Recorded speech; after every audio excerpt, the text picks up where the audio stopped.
Hello everyone, my name is Synergy. I'm 11 years old. Today, I'm going to talk about science and nature.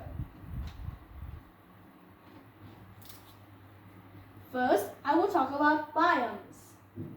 So, we have different kinds of biomes and I'm gonna tell you about a few of them. So, here we have the forest biomes and our main biomes. We don't include water biome here, maybe next time. So we have the tundra. The tundra is a biome where it's cold and it needs animals to adapt that coldness, and commonly the animal's fur would be white so that it can be camouflage. It can hide from other predators. We have the savanna, kind of dry. It feels like a desert to me.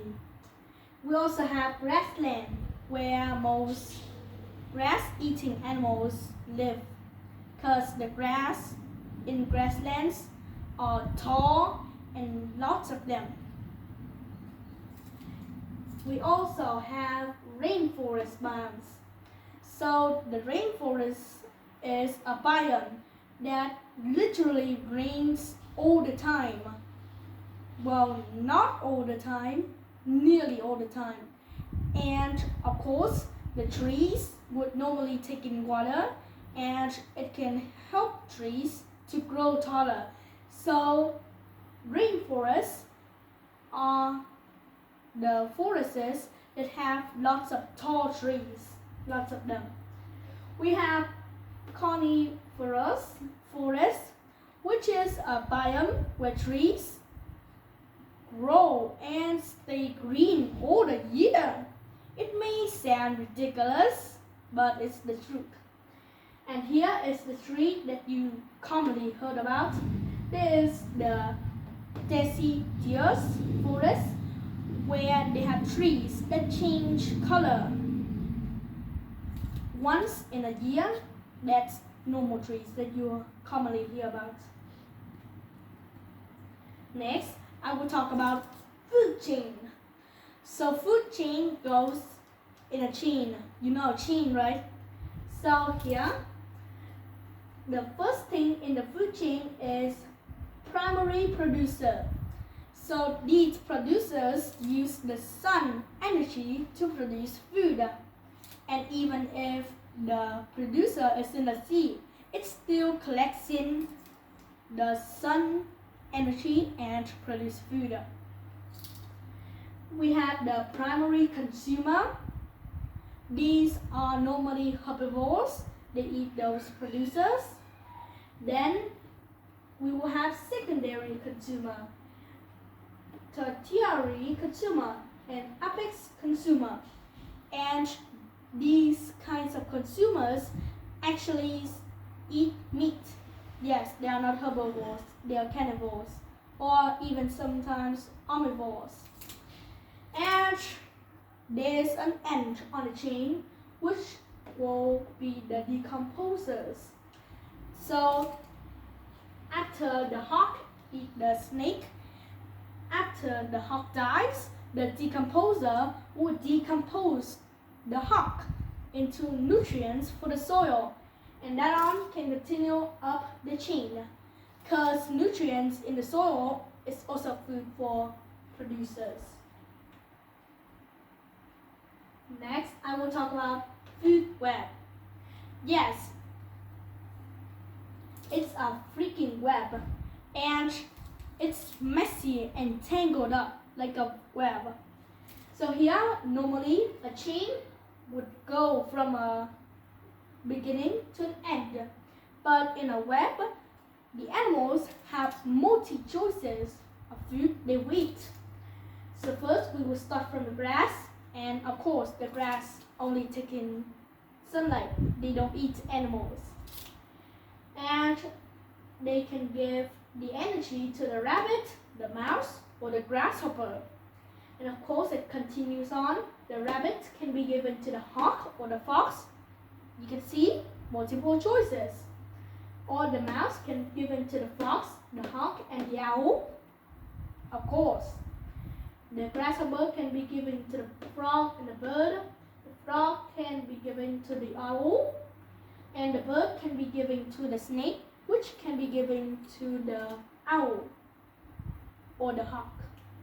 Yes, so owls do eat snakes, but in this food web, I wonder why they don't make that line. But actually, owls do eat snakes. So as you can see, it's tangled up. It don't just go in a line. It goes in different ways. That's why it's a web. It's tangled like a web. Next, I will talk about the history of life on Earth. So actually, I can't just tell all the way to the past. I can tell about a few eras near our living time, the time we're living right now. So the nearest era is the Mesozoic era, and it's considered as 3 periods. Of course, we're now in the Cenozoic era, which contains 2 periods. And well, before our era is the Mesozoic era, and we have the nearest period is the Cretaceous period, which is 146 million years. It didn't that ago. I did. And it's not even ago. And before that, we have the Jurassic period. And then, even earlier than that, is the Triassic period.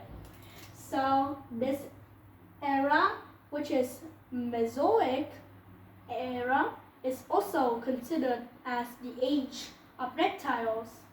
Just look, they are dinosaurs and they are considered as reptiles. And of course, finally, I will talk about evidence of evolution. So if there's evolution, then there must be evidence too.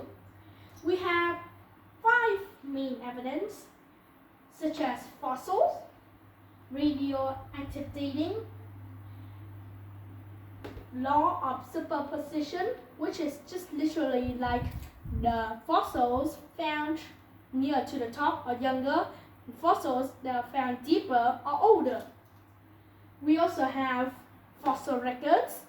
So you do need to keep a record of the fossil. So later, like after you pass away, another scientist can see your fossil and know the fossil record. Yes, it's important. And we also have homologous and analogous structures.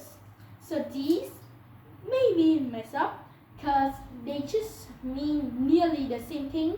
That is, different animals with the same structure. And yes, of course, a human is considered as a mammal. So as you can see here, this is a bat's wing and this is a mammoth's wing. So looking at its structure, it's kind of like a same animal evolving. Yes, it's not actually related to each other, but the structures are similar, they're nearly the same. And also the bat's wing can also look like a bird's or a butterfly wing too. It's a same structure on different animals. And of course, there's an ending. So I hope you enjoy my presentation. After this long presentation, I hope you really enjoy it. Thank you for your listening and goodbye. See you next time.